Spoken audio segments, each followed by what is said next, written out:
téléspectateurs, bonjour. Nous sommes au Presse Club, bien sûr, à la rencontre de M. Olivier Gabiou, qui est le candidat aux élections présidentielles en RCA. RCA, la République centrafricaine, où on a connu des tensions assez difficiles, interethniques. Il y a eu des massacres. Après, les forces d'interposition sont venues apporter un tout petit peu un semblant de calme, de paix. Alors, on se retrouve avec le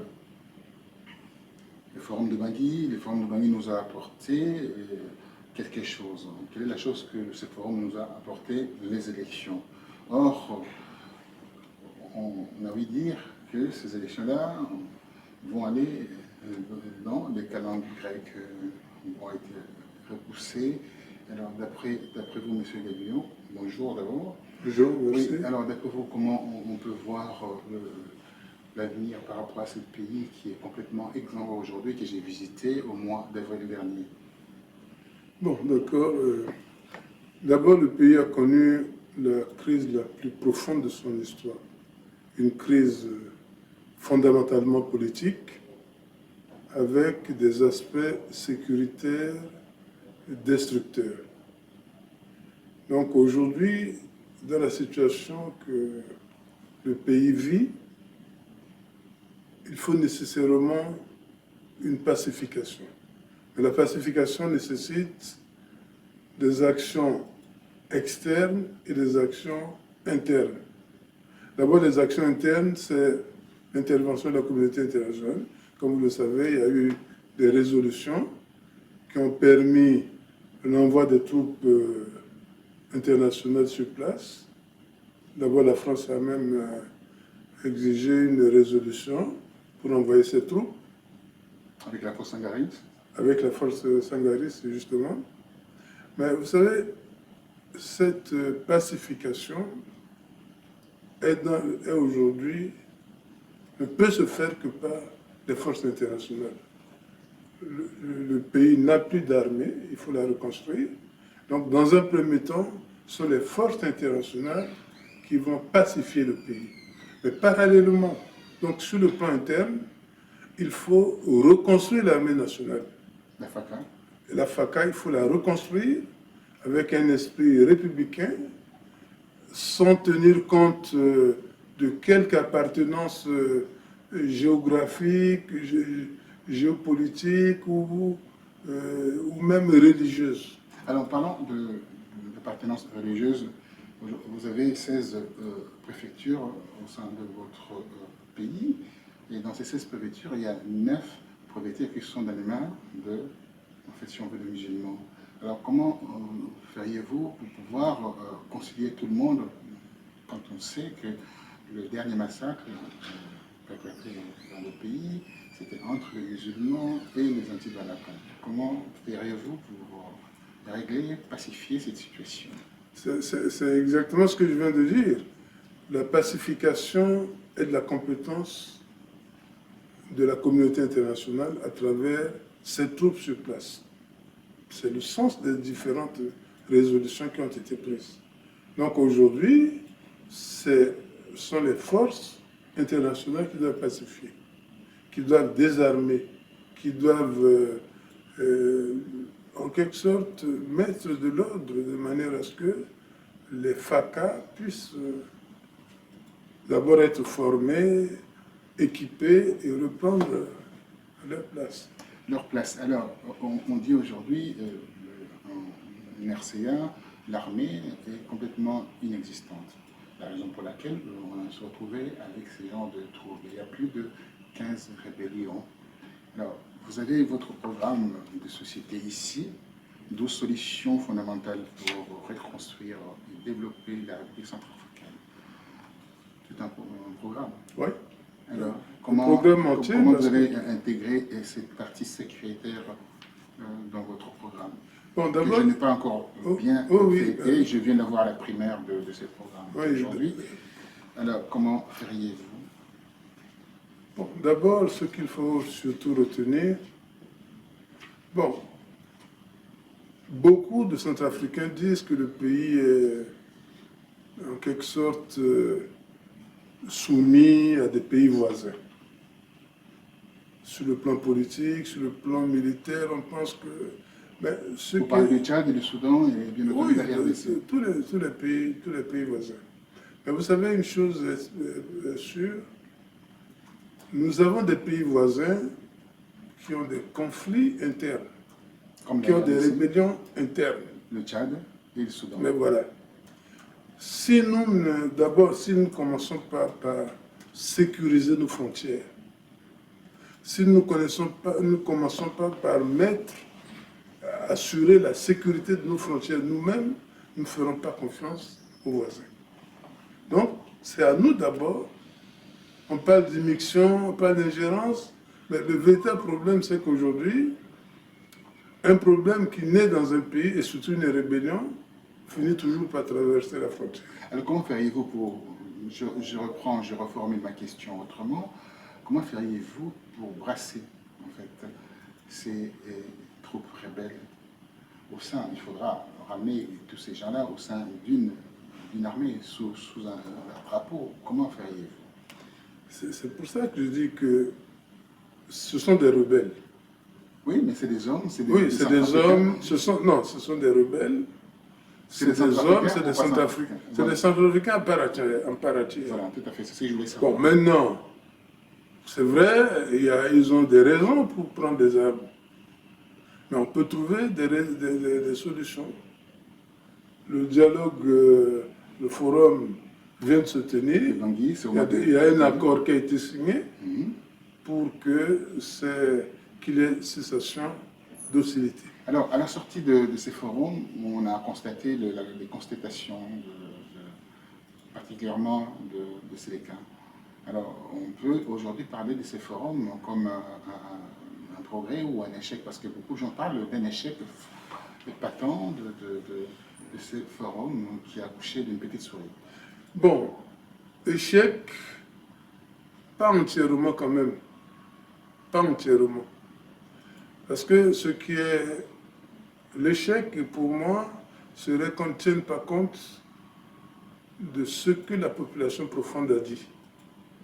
Est-ce qu'il y a une consultation à la base? Qu'est-ce qu'elle a dit la population profonde? Parce que, alors, on parlait de la base du souverain primaire. Qu'est-ce qu'il a dit? Oui, mais la population... Est-ce qu'il a une parole? Est-ce qu'il a une voix? Est-ce que sa voix est audible? La question est là. Oui, non, elle s'est exprimée. Comment? Mais non, parce qu'il y a une consultation. Oui, mais comment ça s'est fait, cette consultation? Je ne le vois pas en Afrique. Non, la consultation a été faite... Comment? Non, il y a des missions qui sont allées pour demander l'opinion de la population sur la crise et sur les solutions à la crise. Mais la population a donné des points de vue tout à fait sages, mais qui, malheureusement, devraient être pris en compte par le forum. Parce que le forum, c'est quand même la composition des différentes composantes de la nation. Alors, on parle aujourd'hui, par rapport à ces élections qui doivent avoir lieu au mois d'octobre, du 18 octobre jusqu'au mois de novembre, venir en deuxième tour. Il s'avère aujourd'hui, c'est repoussé au calendrier. Alors, comment vous allez attiser encore de violence, de velléité des gens qui veulent, bien entendu, certains qui veulent s'éterniser au pouvoir, comme on voit l'histoire de CNT avec Mme Samba Panza, et les rebelles nous disent que voilà, bon, de facto, nous allons brûler Bangui si Mme Samba Panza reste au pouvoir. Bon, il faut aussi dire que dans cette crise, toutes les parties tirent des profits. Que ce soit ceux qui sont au pouvoir, les dirigeants, que les rebelles. Les rebelles exploitent bien les richesses du pays. Ils voudraient bien que disons que les élections ne se tiennent pas. Parce que, bon, maintenant vous parlez des organes de transition. Mais oui, c'est le constat que tout le monde fait. C'est le constat que tout le monde fait.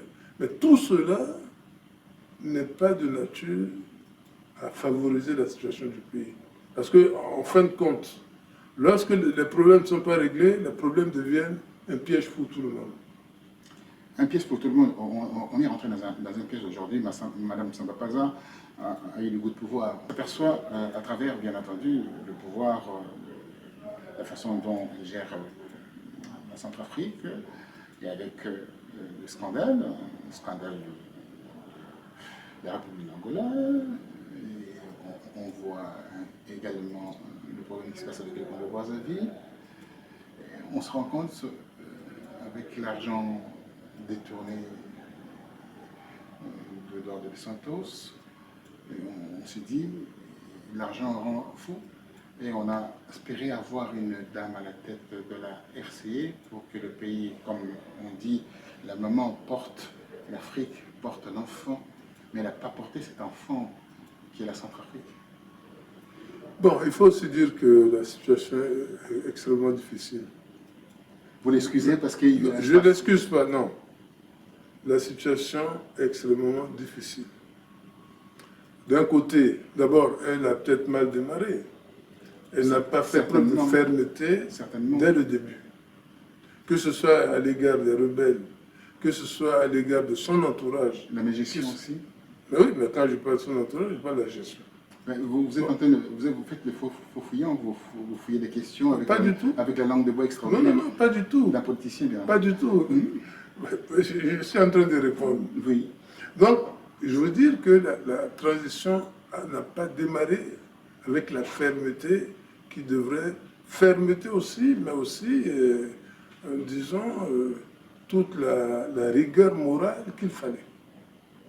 Quand je parle de rigueur morale, je parle de tout. De tout. Oui. Et de rien du tout d'ailleurs. Hein? De tout et de rien. Enfin, oui. Ce que je voulais vous faire comprendre. Alors, vous avez un programme. C'est sur le 12 solutions fondamentales. Vous avez été ministre du Transport, de l'Infrastructure, Aménagement de territoire. Vous avez occupé pendant 2 ans le poste de ministre. Vous avez été dans les heures de pouvoir, le château, et vous vivez paisiblement. Mais on s'aperçoit d'une seule chose. Je n'ai pas vécu paisiblement. J'étais souvent sur le chantier. Je ne suis pas le ministre qui était resté dans un bureau climatisé.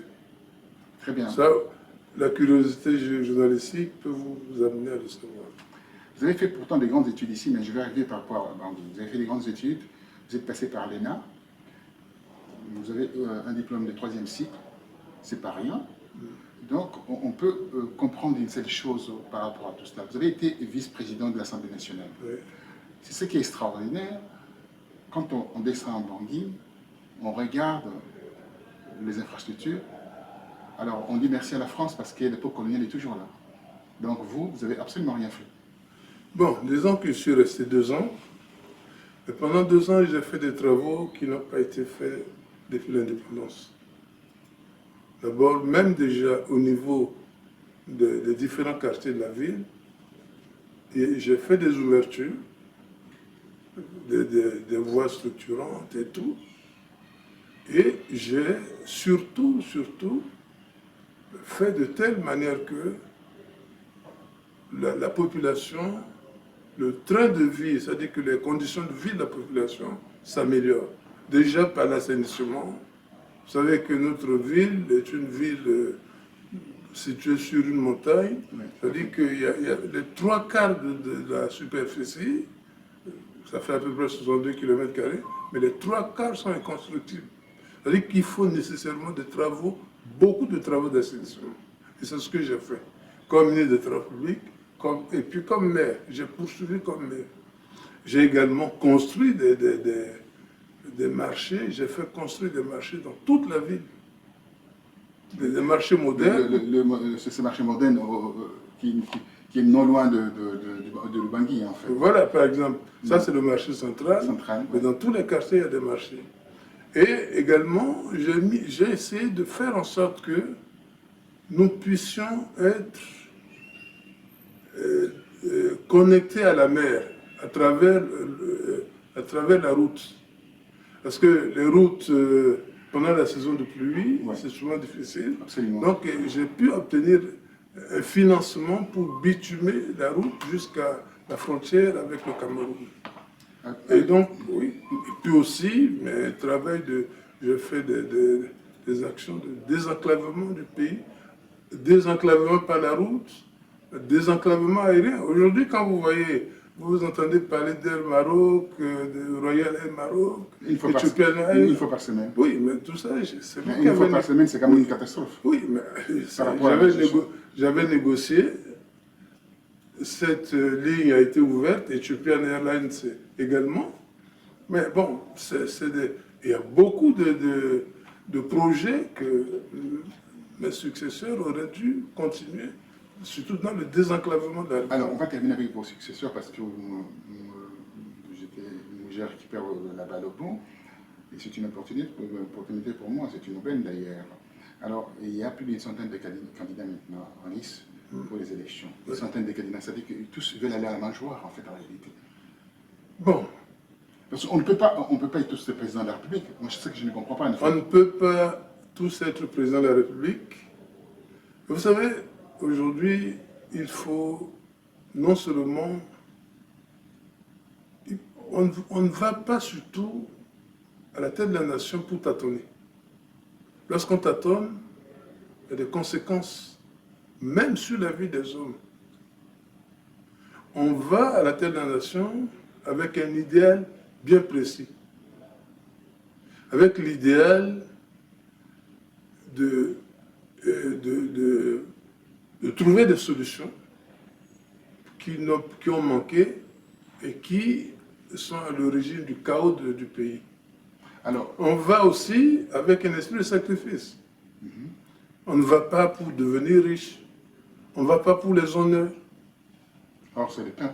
Oui, bon, malheureusement. Bon, donc, et puis on va aussi avec l'expérience de la vie, avec la connaissance de la vie nationale.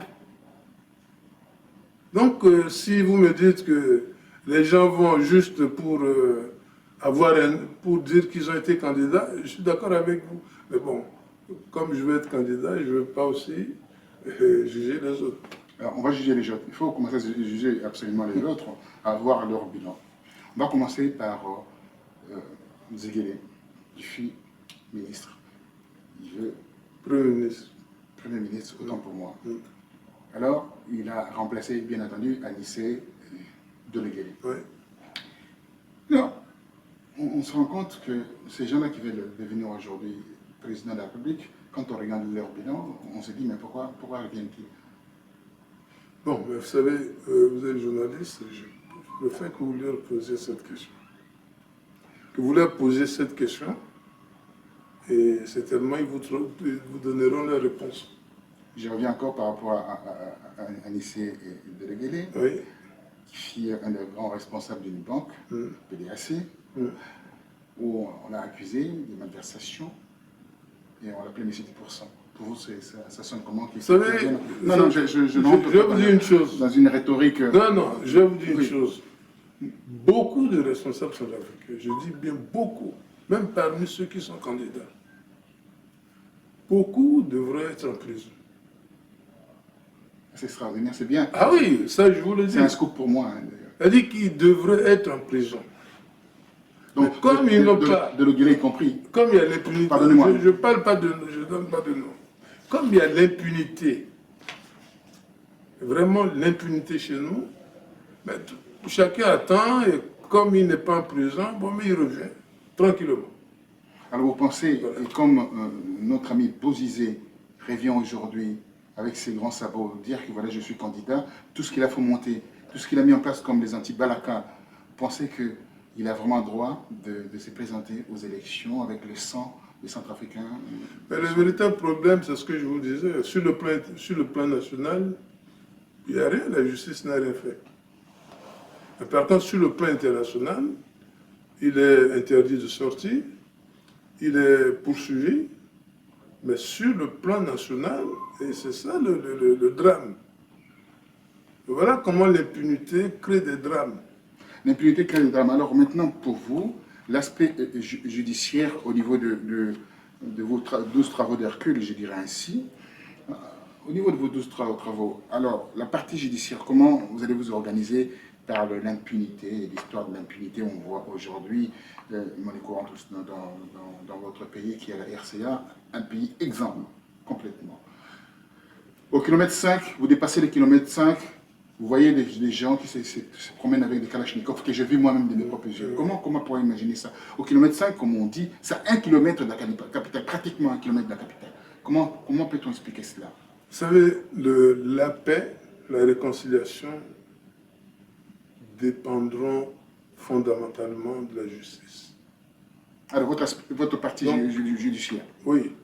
Donc, la justice, c'est-à-dire qu'on va identifier tous les mots qui minent la justice. D'abord, dans l'immédiat, il y a une juridiction spéciale qui est mise en place, une juridiction à caractère même international, puisqu'il y a des magistrats internationaux, étrangers, qui sont là. Déjà, cette juridiction va juger tous les auteurs et co-auteurs du chaos du pays.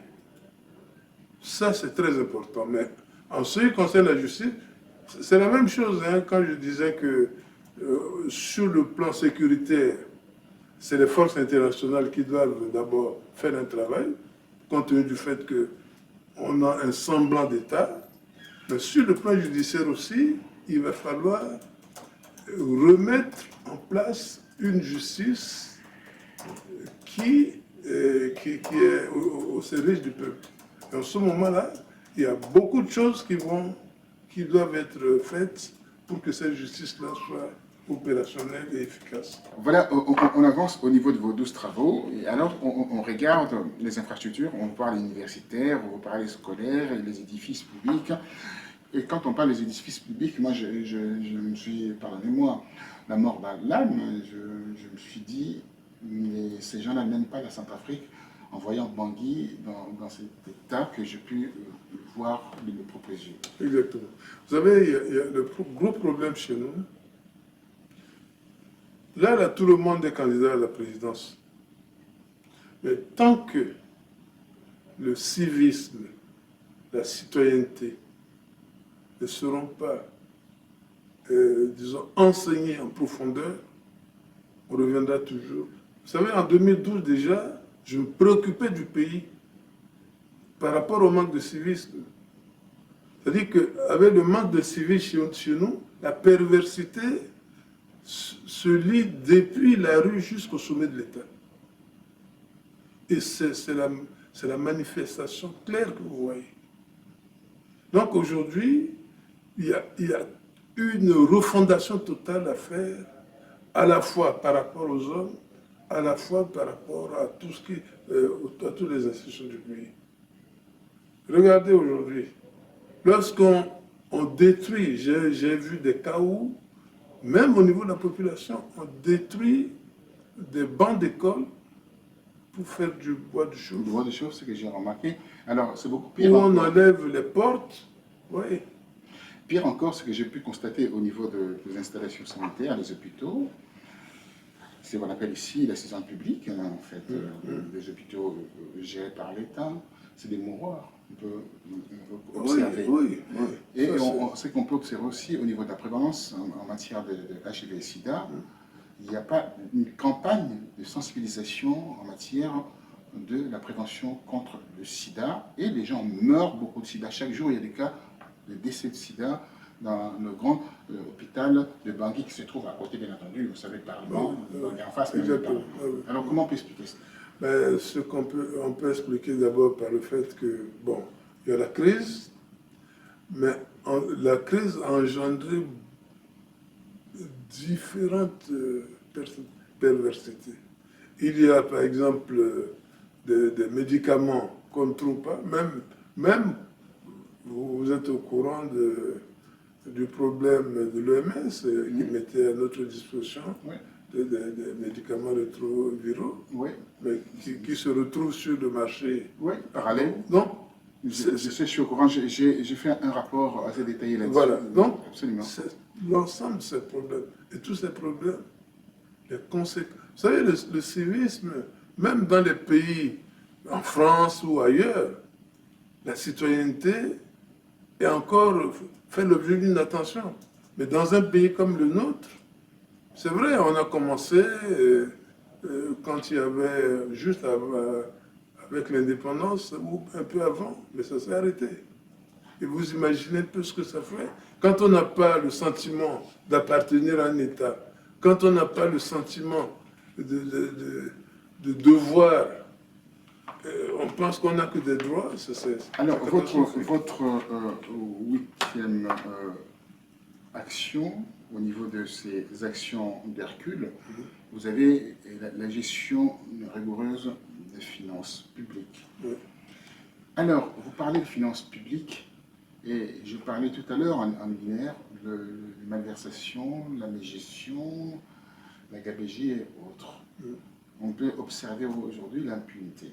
D'ailleurs, au sein même de l'appareil judiciaire, c'est un appareil noyauté par une clique, ce qu'on appelle le groupement ethnique, ethno-tribaux. Alors, comment on peut gérer ce pays en ayant en fait cette option tribale assez profonde? Bon, je peux vous dire tout de suite que j'appartiens à une tribu. Mais quand ma tribu était au pouvoir, la prise de position était telle que on me prenait pour quelqu'un d'une tribu, mais qui est contre sa tribu. Simplement parce que moi, je ne vois que la nation, l'intérêt de la nation. Et donc, tous, sous un régime dont les dirigeants étaient de ma tribu, j'ai toujours condamné le tribalisme. Et aujourd'hui, comme avant, je condamne le tribalisme. Parce que c'est le... Oui, ça c'est le... Rien n'est pire pour un pays, surtout un pays jeune, que le tribalisme.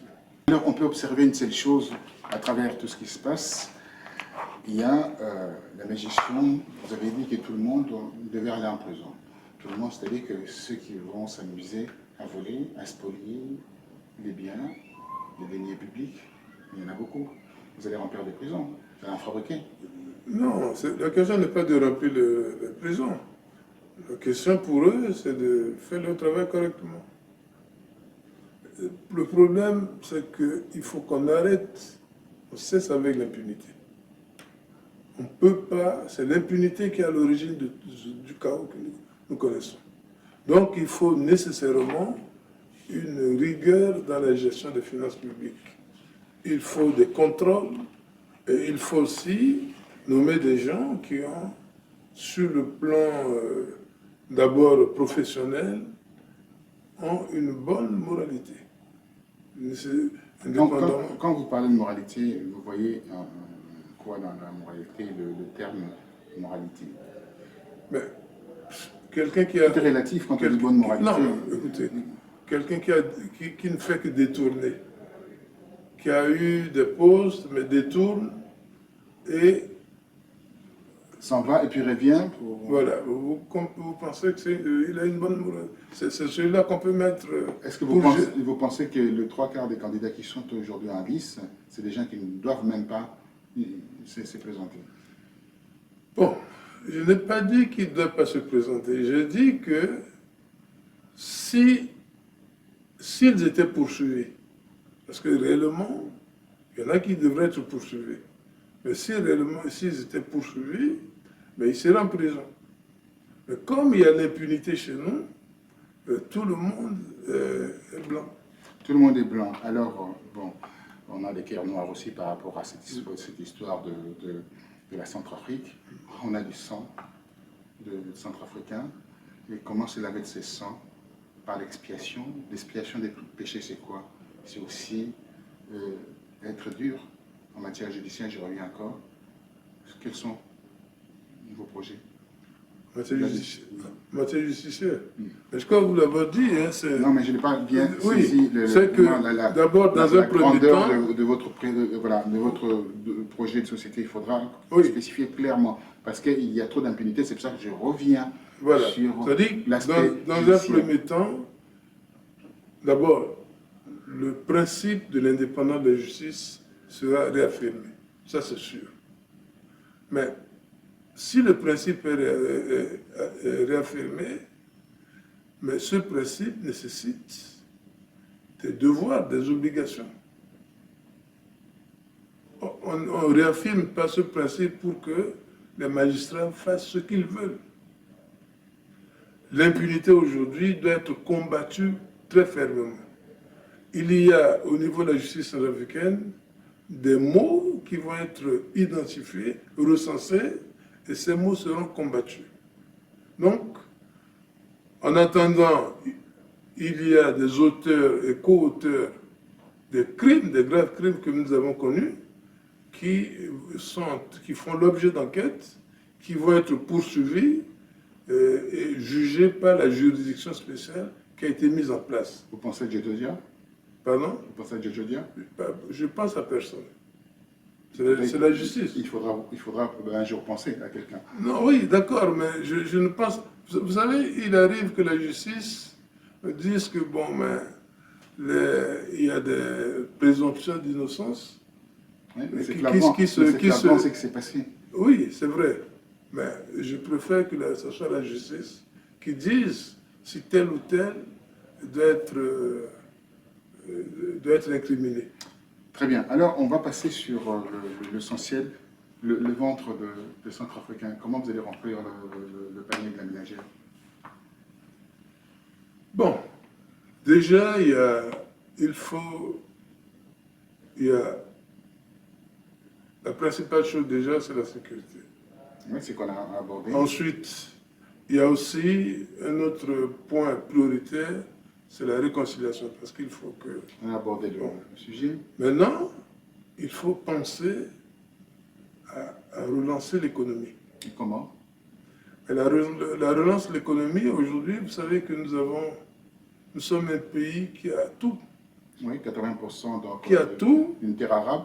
Voilà. Donc, c'est un pays, comme on dit, des cultivateurs, des agriculteurs. Voilà. Même si nous avons le diamant, même si nous avons tous les minéraux du monde. Moi, je pense même pas. Bon, ça, l'agriculture sera prioritaire. Très bien. Nous allons mettre à la fois, encourager l'agriculture. Vous copiez sur Amin Michel? Non. Mais vous savez, moi, j'étais candidat. Quand vous prenez mon programme de 2005, vous verrez que les questions que vous posez ont déjà trouvé des réponses. Donc, c'est peut-être les autres qui peuvent couper sur moi, pas moi. Alors, après, vous avez... Donc, l'agriculture va faire l'objet d'une priorité absolue. C'est-à-dire qu'on va introduire l'agriculture mécanisée, progressivement, par le système de CKD. C'est-à-dire que dans la situation actuelle de la République africaine, nous pouvons solliciter des aides, obtenir des machines agricoles qui peuvent venir en forme de pièces détachées. En même temps, on forme des jeunes sans emploi pour le montage de ces machines, l'entretien de ces machines et la conduite de ces machines. Déjà à ce niveau, ça va résorber progressivement le chômage. Mais l'agriculture pourra nous permettre, par exemple, de faire exporter des produits. L'agriculture pourra amener un plus. Un plus. J'ai eu à faire un constat sur place. C'est un constat d'ailleurs qu'on remarque partout dans la sous-région. L'enseignement est complètement laissé à l'abandon. On trouve avec des gens bardés, entre guillemets, de bons diplômes locaux. Je parle des diplômes locaux. Souvent des diplômes aussi fabriqués, achetés. C'est le cas même en Centrafrique. D'ailleurs, on va fabriquer des diplômes au Cameroun. Et puis, on vient au pays pour dire que voilà, j'ai été sanctionné de tels diplômes. Comment feriez-vous pour revoir avec ces fonctionnaires, surtout les gens qui travaillent dans les domaines de la santé publique, avec des diplômes fabriqués, des diplômes achetés? Comment, c'est un danger pour la société. Comment feriez-vous pour éradiquer en fait cette crise identitaire, cette crise d'enseignement, cette crise aussi en matière d'enseignement, d'éducation dans ce pays. Bon, d'abord, l'éducation fera l'objet aussi d'une grande attention. Nous n'avons qu'une seule université. Ben, chez les Bangui, sur la grande avenue. Donc, oui, voilà. Donc, l'avenue combattant, non, la combattant, c'est derrière. L'avenue des Martyrs. L'avenue des Martyrs, voilà, tout à fait. Le combattant, c'est derrière. Oui. Donc, il faut que nous ayons un minimum de 4 universités. 4 universités, mais par groupe de régions. Vous savez, chez nous, nous avons des régions, 6 régions. Et donc, avec 4 universités, les 6 régions, c'est des universités qui seront spécialisées et ça permettrait... Ah ben, voilà, oui. Plusieurs régions peuvent se retrouver. Bon, voilà, il y a ça. Un accent sera mis aussi sur l'aspect, disons, l'enseignement professionnel. Vous savez, aujourd'hui, les gens se plaignent que tous les métiers sont pris par des Camerounais. C'est parce que, ou même des Congolais, nos voisins. Congolais Brazzaville ou enfin Congolais de l'RDC. Simplement parce qu'ils ne sont pas restés à chercher à travailler uniquement dans les bureaux. Et nous avons ce retard-là aujourd'hui. Donc, il faut, ou alors, nous avons des gens qui bricolent, mais lorsqu'on les met en compétition avec les autres, on prend les autres. Alors donc, l'enseignement professionnel va faire l'objet d'une attention particulière. Et puis aussi, le niveau de l'enseignement a baissé. Ça, c'est certain. Le niveau de l'enseignement a baissé. Donc, nous aurons également, par la coopération, à essayer de faire en sorte que des cadres, c'est-à-dire que former de bons cadres. Vous parlez par exemple de ceux qui viennent avec des diplômes qui ne sont pas du tout de faux diplômes, surtout dans le domaine de la santé. Effectivement, la fonction publique doit contrôler effectivement les diplômes. Il y a eu un début, il y a eu un travail qui avait commencé, mais ça s'est arrêté rapidement. Ça s'est arrêté exactement comme l'impunité, exactement. C'est-à-dire que la complaisance, c'est-à-dire que le fait de tolérer, ou alors parce que bon, l'injustice a beaucoup joué. Donc il y a des gens, effectivement, qui ont des diplômes qui ne sont pas du tout, qui ne correspondent pas à... Ou du moins, leur travail ne correspond pas à la formation qu'ils veulent. C'est très important. Et il y a, au niveau de la santé, si les gens ne sont pas bien formés, évidemment, ça a une incidence directe sur la vie des Centrafricains. Au niveau de l'enseignement, si les gens ne sont pas aussi bien formés, bon, on va avoir des cadres qui ne seront pas des cadres de mérite. Alors, pour aller vers la fin de notre mission, vous allez détailler en quelques mots vos travaux d'Hercule, les 12 travaux, les 12 solutions fondamentales pour la reconstruction et le développement de la République centrafricaine. De dire aux Centrafricains pourquoi on ne doit pas choisir un tel ou tel candidat, pourquoi on va pouvoir le choisir. Voilà, je terminerai avec ça. Allez. Okay. Je suis présenté par devoir patriotique pour mon pays. J'ai l'expérience dans divers domaines de gestion de mon pays. J'ai la connaissance de mon pays à différents postes. Je suis un acteur inlassable du rassemblement, de la paix dans mon pays. Et aujourd'hui, ce serait pour moi une grave faute que de m'abstenir de me présenter au moment où le pays est dans un chaos généralisé. Donc, je ne viens pas tâtonner. On m'a vu partout. à la mairie, comme vice-président de l'Assemblée nationale. D'ailleurs, à l'Assemblée, j'avais le choix entre mon poste de vice-président et faire débloquer le salaire. J'ai choisi de faire débloquer le salaire qui est resté au niveau actuel depuis pratiquement près d'un quart de siècle, pratiquement, parce qu'on avait débloqué partiellement. J'ai fait débloquer le salaire et j'avais le choix entre le faire et perdre mon poste. J'ai préféré perdre mon poste de vice-président de l'Assemblée.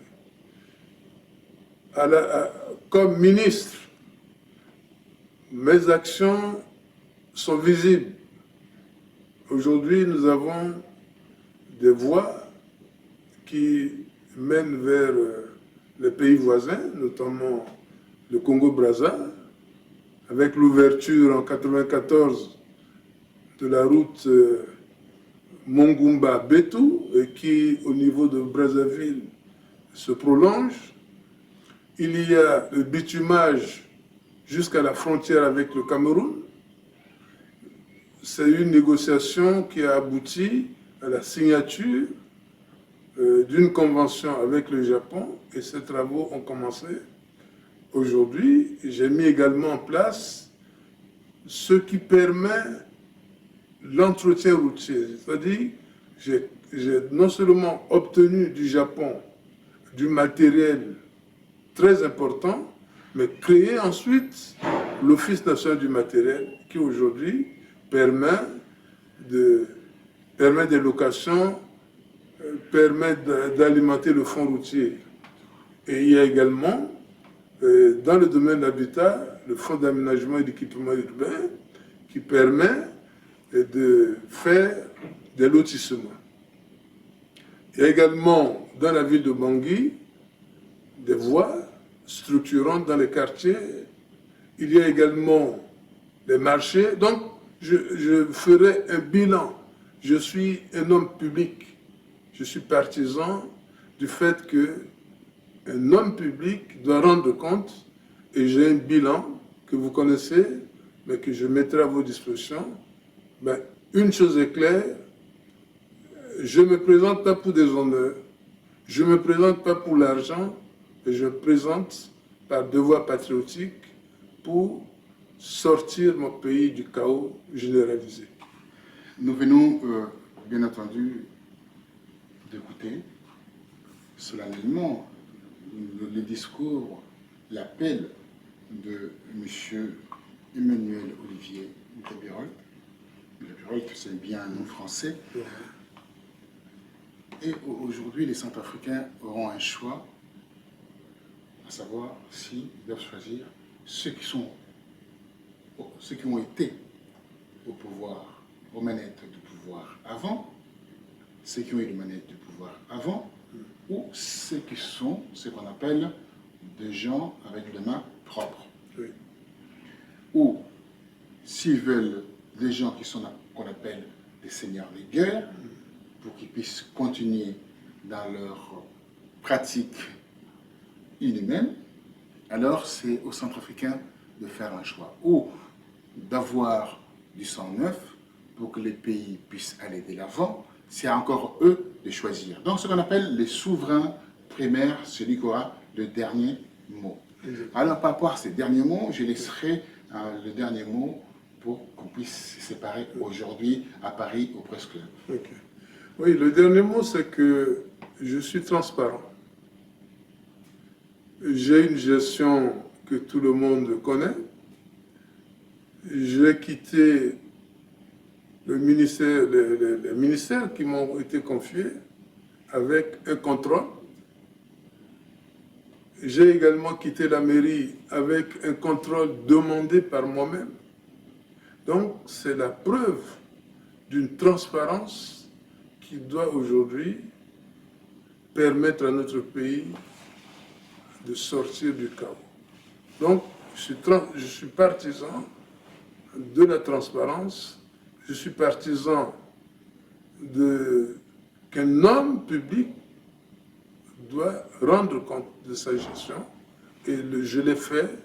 Donc aujourd'hui, je me présente pour que mon pays, avec les connaissances que j'ai, avec les expériences que j'ai, puisse retrouver sa place dans le Conseil des Nations.